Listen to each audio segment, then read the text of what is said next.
Hi guys, welcome to Sindhu vlogs. Idli పిండి లేకుండా ఇడ్లీ ఎలా చేసుకోవాలో మీకు తెలుసా? తెలియకపోతే ఈ వీడియో చూడండి. మనం చాలా ఈజీగా చేసుకోవచ్చు.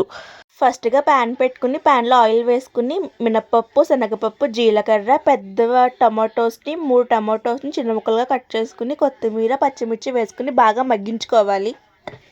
టొమాటోస్ బాగా మగ్గిపోయాక ఇక్కడ నేను ఒక గ్లాస్ వరినొక తీసుకున్నా. వరినొక అంటే బియ్యం రవ్వ. ఒక గ్లాసు నూకకి 2 గ్లాసులు వాటర్ వేసుకోవాలి. టేస్ట్కి సరిపోయే సాల్ట్ వేసుకోవాలి. వాటర్ బాయిల్ అయ్యాక ఆ వాటర్లో మనం ముందుగా ఒక గ్లాస్లో నూక పెట్టుకున్నాం కదా, ఆ నూక కూడా ఇందులో వేసి బాగా మిక్స్ చేసుకోవాలి.